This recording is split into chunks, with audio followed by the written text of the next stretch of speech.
Joseph Bailey was a civil engineer who served as a general in the Union Army during the American Civil War. Early life. Bailey was born near the town of Pennsville in Morgan County, Ohio. He earned a civil engineering degree at the University of Illinois, then moved to Wisconsin and became a civil engineer and lumberman. After successfully building a log dam on the Wisconsin River for use by lumber raftsmen, he and his wife, Mary, purchased several tracts of land in Kilbourne, Wisconsin. He built a home in town with acreage that stretched northward up River Road, which included the site of present-day Meadowbrook Resort. Politically, he was a Democrat. Civil War. Bailey entered the Union Army at the beginning of the war as captain of Company D of the 4th Wisconsin Volunteer Regiment. He served as part of Major General Benjamin F. Butler's Army of the Gulf, which occupied New Orleans after Admiral David Farragut captured the city in April 1862. Bailey was named acting chief engineer for the city of New Orleans shortly after its occupation. Promoted to major in May 1863, Bailey contributed to the Union Army's engineering activities in support of the siege of Port Hudson. In August 1863, he was promoted to lieutenant colonel when the regiment was redesignated as the 4th Wisconsin Cavalry Regiment.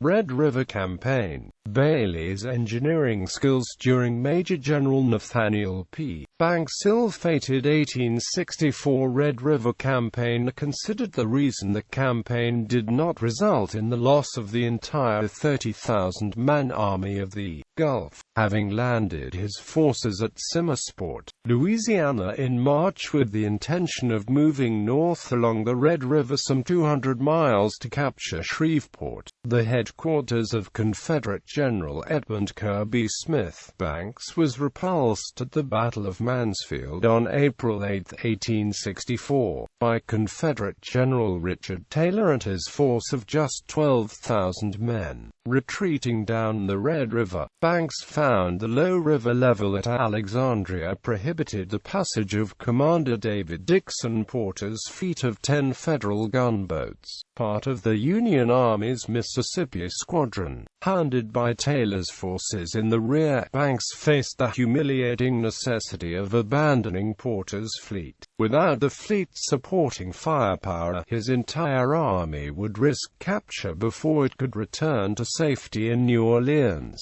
Resigned to his fate, Banks reluctantly listened to Porter's suggestion to give Bailey's idea a try. Bailey suggested building a winged dam, similar to those he had built as a Wisconsin lumberman. The dam, Bailey argued, would raise the level of the river. When it was high enough to carry Porter's fleet over the falls, Bailey would blow up the dam, and the fleet would be saved. Persuaded by Porter, Banks agreed to the plan. For 10 days, 10,000 troops worked feverishly on both banks of the river to build the dam. Finally, on May 10, 1864, the river rose, the dam was broken, and the fleet floated past. Porter's fleet and Banks' army were saved. The ruins of Bailey's Dam can be seen to this day in Alexandria. A grateful United States Congress voted Bailey the Thanks of Congress, making him only one of 15 men to receive such an honor during the Civil War. He was the only person to receive the honor who did not command a corps or division at the time. The original Thanks of Congress signed by Abraham Lincoln can be seen on display at the Bank of Wisconsin Dells. Other memorabilia and artifacts are displayed at the Dells Country Historical Museum at the Bowman House, and at Meadowbrook Resort in Wisconsin Dells. Promotion to General. In June 1864, Bailey became the 4th Wisconsin Cavalry's colonel. However, he was soon assigned to command the Engineer Brigade in the 19th Corps in the Department of the Gulf from June through August. He then commanded the District of West Florida from August until November, when he was sent back to Louisiana to take charge of the District of Baton Rouge and Port Hudson. He held other commands in the Western Theater, including command of a cavalry division and an engineer brigade for a corps in the military division of West Mississippi until the war's end. On November 10, 1864, President Abraham Lincoln appointed Bailey Brigadier General of Volunteers to rank from November 19, 1864, and submitted this nomination to the Senate on December 12, 1864, and again on March 7, 1865.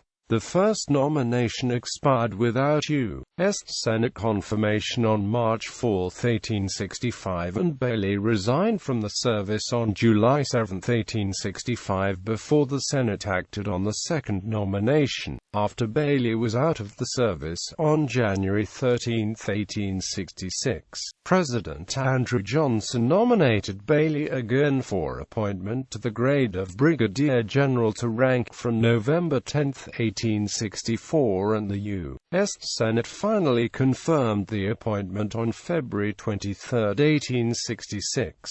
On March 28, 1867, President Johnson nominated Bailey posthumously for the award of the brevet grade of Major General of Volunteers to rank from March 13, 1865, and the U.S. Senate confirmed the award on March 30, 1867. Last year's Joseph Bailey survived the war by less than 2 years. In October 1865, he moved with his wife and children to Vernon County, Missouri, where he was elected sheriff. He was shot and killed on March 21, 1867, near Nevada, Missouri, by two brothers he had arrested for stealing a hog. Despite a $3,000 reward, the killers, former bushwhackers Lewis and Perry Pixley, were never brought to justice.